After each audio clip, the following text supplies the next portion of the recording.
Comment avoir de la chance? Parce que la chance est une compétence qui se travaille. Cette vidéo, le contenu de cette réaction, c'est l'une des 3 vidéos qui m'a le plus inspiré du professeur Philippe Gabillet, qui était professeur à l'ESCP Europe, l'une des meilleures écoles économiques business de France. On part tout de suite sur une vidéo qu'il a faite pour ses élèves sur comment avoir de la chance. Bonjour à toutes et à tous. Vous êtes déjà ou vous allez être diplômé du MBA. Et je viens de me rendre compte qu'il y a un cours que j'aurais dû vous faire et que j'ai oublié de vous faire. Ça fait 18 mois qu'on vous explique que pour réussir, il faut du talent. Ça, vous le saviez déjà. Puis bien évidemment, ça fait 18 mois qu'on vous explique que pour réussir, il faut du travail. Ça, si vous l'aviez oublié, on vous l'a rappelé. Il y a une chose qu'on avait oublié de vous dire. Il y a une chose qu'on avait oublié de vous dire, et j'ai oublié de vous dire dans l'intro, je suis désolé pour le son de la vidéo qui est potentiellement un peu grésillant. J'ai déjà amélioré le son par rapport à la vidéo originale dont il y aura le lien en description. J'ai fait un traitement dessus pour que ça soit un poil meilleur, mais il reste toujours quelque chose. Donc si vous l'entendez, je suis désolé du désagrément. La vidéo est tellement bien, le contenu de comment avoir de la chance est tellement bon que je vous incite quand même à passer outre et à rester avec moi sur cette vidéo qui est...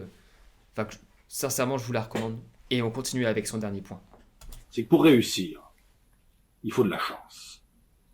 Et j'avais complètement oublié de vous faire le cours sur comment avoir de la chance. J'ai 5 minutes devant moi, je vais essayer de rattraper le temps perdu. Vous me direz, mais comment est-ce qu'on peut faire un cours sur la chance? Il y a des gens qui vous disent, la chance, c'est le hasard. On est tombé là au bon moment. D'autres vont vous dire, bah non, il y en a qui l'ont, il y en a qui l'ont pas, c'est la bonne étoile. Il y a un peu de ça, bien sûr, mais il y a autre chose. Mais moi, ce que je vais vous dire, c'est que par expérience, après pas mal d'années passées dans le management et dans la formation des managers, la chance, premièrement, c'est une compétence, et deuxièmement, c'est une compétence qui se travaille. C'est-à-dire que ceux qui ont de la chance à répétition, ils en sont responsables, et ceux qui ont des coups durs et des coups de malchance à répétition, ils en sont aussi responsables. Alors, avoir un propos aussi direct peut faire potentiellement polémique en 2023, au moment du tournage de cette vidéo, parce que il y a tout ce qui est politiquement correct, il faut dire ce qu'il faut dire, quoi. Ce qu'il faut retenir de ce qu'il vient de dire, ce qui est vraiment utile pour vous, dans votre carrière professionnelle, dans votre vie personnelle, c'est que la chance, ça se travaille.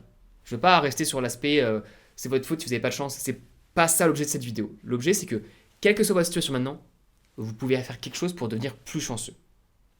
Et c'est ce qu'il va nous expliquer. Parce que dans le fond, c'est quoi la chance?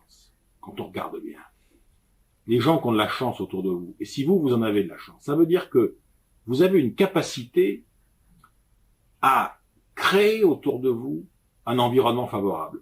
Coluche, qui était un grand spécialiste du management, aurait pu nous dire, avoir de la chance, c'est avoir la capacité à gagner les concours de circonstances. Eh ben, C'est beau, hein? Avoir de la chance, c'est avoir la capacité de gagner les concours de circonstances.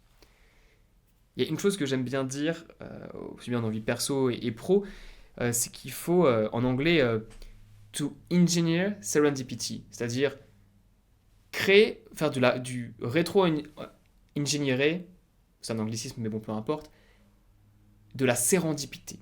Et la sérendipité, c'est la capacité à utiliser des événements aléatoires sur lesquels on n'a aucun impact, mais qui bout à bout font qu'il y a quelque chose qui va apparaître de ça, de tout ce chaos.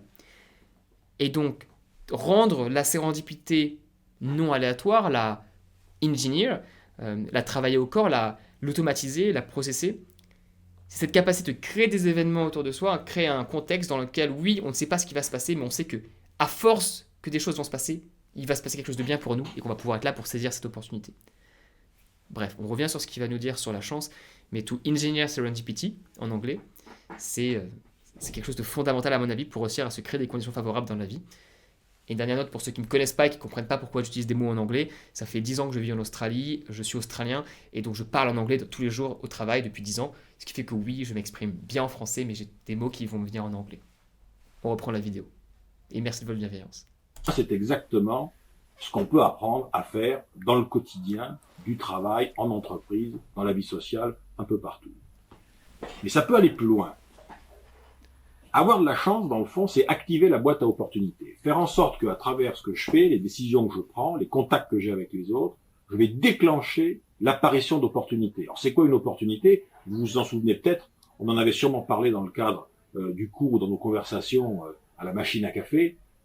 Alors, les opportunités, c'est trois choses. D'abord, les opportunités, c'est les bonnes rencontres. Rencontrer les bonnes personnes au bon moment. Mais les opportunités, c'est aussi ce que j'appelle moi les territoires. Aller sur les bons territoires. C'est les bons territoires du business, mais c'est aussi les bons territoires de la culture, les bons territoires géographiques, les bons territoires de la relation. Être sur le bon territoire. Donc connaître les bonnes personnes et être au bon endroit, que ce soit géographique ou là où les discussions sont. Connaître les bonnes personnes, on parle de networking, j'ai fait une vidéo sur le sujet qui est vraiment extrêmement complète et qui à mon avis est très bonne, notamment pour des ingénieurs, potentiellement des introvertis, lien en description, mais surtout donc le network, connaître les bonnes personnes au bon endroit, et j'imagine que la troisième chose c'est être au bon moment, ça se crée, tout ça, tu peux travailler chacun de ces éléments. Et j'imagine que c'est là où il va nous emmener. Et puis surtout, rencontrer des opportunités, c'est aussi être à l'écoute des bonnes demandes. C'est-à-dire, comme par hasard, celui qui trouve l'opportunité avec laquelle il va réussir, il a rencontré la bonne personne sur le bon territoire et il a répondu, ou en tout cas il s'est positionné comme étant celui ou celle qui pouvait répondre à la bonne demande. Préparation, ce qu'il y a en dessous de ce qu'il vient de dire, pouvoir proposer les bonnes compétences, répondre à la bonne demande, ça nécessite de la préparation, ça nécessite du travail. Si tu as été en prépa, tu sais ce que c'est. Si tu es en école ou que même quel que soit ton parcours, tu as étudié pour être là où tu en es arrivé. Tu as travaillé sur le terrain, tu as travaillé chez toi, tu as travaillé des nuits tard pour acquérir des compétences et être prêt pour répondre à un besoin. Et quand on cherche un travail, quand on cherche une nouvelle opportunité, il s'agit de, oui, bien entendu, mettre à jour son CV, mais se préparer, avoir un pitch de presse si on doit se vendre en 20 secondes à quelqu'un, un directeur, un futur manager. Ça, la préparation, c'est la clé. C'est la clé pour pouvoir saisir les opportunités. On revient aux opportunités, à ce qu'il me dit. Alors vous me direz, mais d'accord, mais alors est-ce que ça peut se déclencher? En tout cas, ça peut s'aider. Oui. On peut aider ça. On peut aider ça avec 4 postures. Ce que j'aime bien, c'est que là, on arrive sur les postures, c'est-à-dire des actions que toi, tu peux faire. Toi, et quand je dis toi, c'est toi et moi, hein, tous, on peut faire des actions pour améliorer sa chance. Donc si tu es resté jusqu'à présent, reste pour les 4 actions parce que c'est important, c'est ce que tu peux en tirer de cette vidéo qui est vraiment cool. Première posture, c'est déjà une posture de vigilance. C'est-à-dire de la curiosité. Celui qui vit dans la routine, généralement, rencontre très rarement des opportunités. Les opportunités détestent les systèmes qui tournent en rond. Savoir sortir de ses propres routines, c'est la première condition pour activer justement cette vigilance. Et ça prépare l'esprit. Je crois que c'est Pasteur qui disait la chance ne favorise généralement que les esprits préparés. Là, on revient à la préparation, même si ici, il nous parle de préparation par rapport à l'absence, enfin pas l'absence de routine, mais au fait de créer des choses nouvelles régulièrement, toutes les semaines, tous les mois. Ce qui, si tu es encore étudiant ou que tu es jeune diplômé, cette routine ne s'est pas forcément encore installée parce que tu es dans plein de cercles qui bougent, tu rencontres plein de nouvelles personnes. Mais dès que tu commences à être plus âgé, tout simplement, avoir travaillé plus longtemps dans la vie active, moi j'ai 32 ans, je vais en avoir bientôt 33, cette routine s'installe beaucoup plus. Même si tu n'as pas encore de chien ou d'enfant, ce qui peut arriver. Mais la routine est beaucoup plus là, tu ne rencontres beaucoup moins de gens si tu ne fais pas exprès, si tu ne mets pas en place des actions pour pouvoir sortir de cette routine et avoir plus d'opportunités. Donc un point d'action qui potentiellement est moins vrai pour ceux qui sont jeunes parce que ça arrive naturellement, mais plus tu as grandi, plus il faut garder ça et plus il faut le garder actif pour que ça arrive. Tenir vigilant par rapport à ce qui se passe autour. La deuxième idée, on en a beaucoup parlé ensemble en cours, vous en avez parlé avec d'autres de nos collègues, c'est la magie du réseau. Être en interaction avec les autres et se constituer un réseau. Mais se constituer un réseau, c'est pas uniquement se constituer un carnet d'adresses. C'est pas uniquement demander des services et rendre des services. Se constituer un réseau, se créer des conditions pour l'opportunité, c'est devenir celui ou celle qui met les autres en relation. Celui qui crée les liens entre les autres. Alors, pour la petite anecdote ici sur le réseautage, j'ai personnellement une vision du réseau qui est extrêmement positive, où il faut envoyer bouler toutes les personnes avec qui on ne s'entend pas, enfin pas les envoyer bouler, mais ne pas rester en contact avec eux ou être le plus neutre possible, chercher uniquement à être en contact avec les gens que l'on apprécie, qu'on a envie d'aider et qui ont envie de nous aider aussi, qu'on respecte réciproquement. Et sur ce qu'il vient de dire sur le fait d'être la personne qui met en contact les autres, l'image qui est vraiment bonne là-dessus, c'est l'image du puzzle. que si toi tu es une pièce du puzzle et que tu essaies d'aller voir les personnes que tu peux aider ou autres, bah t'en as que 4 avec lesquelles tu peux être mis en relation, donc t'en as que très peu. Alors que quand tu fais un puzzle, tu vas pas prendre une pièce et vouloir absolument la mettre à côté des autres. Ce que tu vas faire, c'est que tu vas voir aussi d'autres pièces, par exemple, qui sont de la même couleur, et tu vas les mettre ensemble pour que cette partie-là du puzzle se résolve.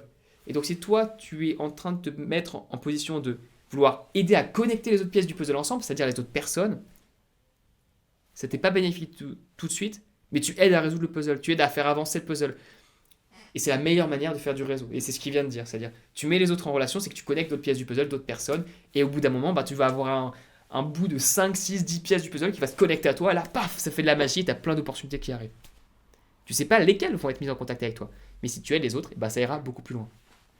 Celui qui aide les autres, d'ailleurs, à faire des choses. Je vous avais donné cette merveilleuse citation, je crois, de Pierre Doré, qui était le fondateur de l'Institut européen du leadership, et qui disait « La meilleure façon pour atteindre ses objectifs dans une organisation, c'est d'aider ceux dont on a besoin à atteindre les leurs. » Extrêmement vrai, notamment aider tes managers et aider tes directeurs à atteindre leurs objectifs.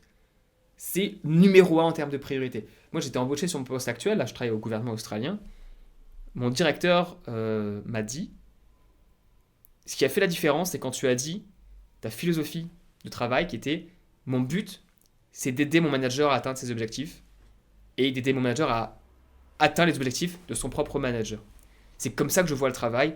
Et quand j'ai dit ça, ça a énormément résonné avec eux parce qu'ils veulent quelqu'un qui comprenne leurs priorités, qui se mette à leur place pour les aider réellement et pas seulement juste arriver, faire son boulot, demander à ce qu'on lui donne quelque chose dans la main tous les jours à faire. Non, non, si j'ai rien à faire, je vais faire quelque chose, je vais faire du boulot et surtout je vais faire quelque chose qui va aider mon boss. Et là, ce qu'il dit, c'est bien entendu plus global. Tu peux aider tes managers, tes boss, mais aussi toutes les autres personnes et tu vas beaucoup plus loin ainsi. Donc, c'est travailler en réseau. Le troisième secret de la chance, c'est justement d'être conscient que la chance, elle marche pas toujours. Et qu'il y a des fois où il y a des revers. On a des coups de malchance, mais tout le monde a eu des coups de malchance. Vous prenez toutes les grandes réussites du monde des affaires, les grandes réussites dans l'histoire, les grandes réussites dans les médias, dans le spectacle, dans le showbiz, les grandes réussites sont jalonnées de problèmes, de difficultés, de revers d'échecs. Simplement, qu'est-ce qui s'est passé? Les gens qui ont vécu ces choses-là, ils ont utilisé leur échec comme une matière première. Et je reviens sur la vidéo qu'on a analysée la semaine dernière sur comment, c'est pas comment avoir de la chance, c'est comment faire les bons choix. Et puis avant ça, c'était l'optimisme et le pessimisme. On est optimiste de but et pessimiste de chemin. Et donc oui, bien sûr qu'il y a des choses négatives qui vont se passer, bien sûr qu'on va avoir des coups de malchance. Mais on sait qu'on va quand même y arriver et on utilise ces événements négatifs, cette malchance, comme il le dit, comme une matière pour se nourrir, pour devenir meilleur et pour réussir encore plus derrière. Et on sait que ça va arriver, on ne sait pas quand, on ne sait pas quoi, mais oui, bien sûr qu'il y a des coups durs. Allez, on continue. Ils en ont fait quelque chose. Ils ont utilisé leur échec et ils l'ont transformé en projet. C'est devenu la matière première pour rebondir sur autre chose. Ce qui fait dire d'ailleurs que la chance, la vraie chance, c'est pas ce qui vous arrive. C'est ce que vous allez faire avec ce qui va vous arriver, ce qui n'est pas tout à fait la même chose.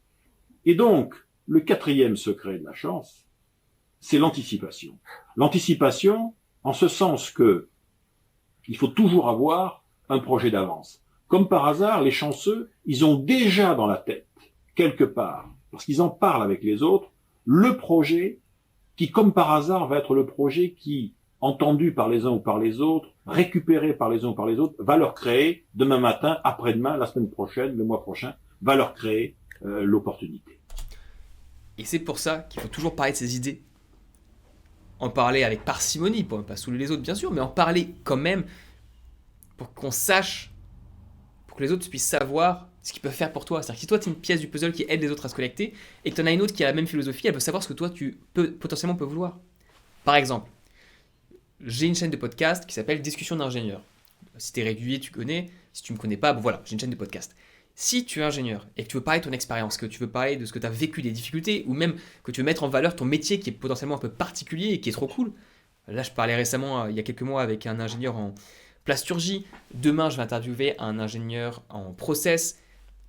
C'est des choses qui ne sont pas forcément connues, mais si tu as envie de parler de ton expérience, viens, contacte-moi, envoie-moi un MP, envoie-moi un message sur mon Discord et on parle. Voilà, là, je viens de créer potentiellement une opportunité, peut-être dans une semaine, peut-être que tu es la personne qui va écouter cette vidéo et que tu vas dire « Ah ouais, cool, je vais le contacter. » Mais peut-être que c'est quelqu'un d'autre et que tu verras toi-même une vidéo dans 6 mois d'une interview avec quelqu'un qui va t'aider toi et que cette personne a répondu à cette vidéo ici. Donc la chance, c'est ça, c'est de diffuser les idées. Et peut-être qu'un jour, quoi, ça va être utile. Je ne sais pas quand, mais ça se trouve, un jour, cette vidéo aura été utile et ce message ici va me permettre d'avoir de la chance. Et je t'encourage à faire de même. Parle de tes idées autour de toi. Voilà, moi, ce que je pouvais vous dire, c'était cette dernière leçon. Avoir de la chance, c'est un élément déterminant dans la réussite. Ça s'apprend, on peut s'entraîner. Ça passe par une nouvelle façon de percevoir la réalité, de gérer ses priorités de vie et de décision, et aussi ses relations aux autres. Et en n'oubliant surtout jamais que, dans le fond, puisque tout est affaire d'opportunité, il faut savoir être de temps en temps un peu égoïste, et se dire que la meilleure façon, et c'est vrai pour tout, de rencontrer des opportunités dans la vie, c'est déjà d'en être une soi-même. Réfléchissez à ça, méditez ça, salut à toutes et à tous, et bon vent pour le siècle qui vient. La meilleure façon d'avoir des opportunités, c'est d'en être une soi-même. Incroyable, je trouve cette citation incroyable. Pareil, je vous laisse y réfléchir et je vous laisse avec la vidéo sur le networking que j'ai faite qui est vraiment bonne. J'ai mis du cœur dedans, je vous raconte donc ma façon de voir le networking avec, si vous voulez vous créer des opportunités en rencontrant des personnes. Même si vous êtes introverti, je vous conseille cette vidéo, elle est vraiment bien, je vous y retrouve. Merci d'avoir écouté, n'hésitez pas à me dire ce que vous en avez pensé. Bonne continuation et au plaisir, à bientôt, bye bye.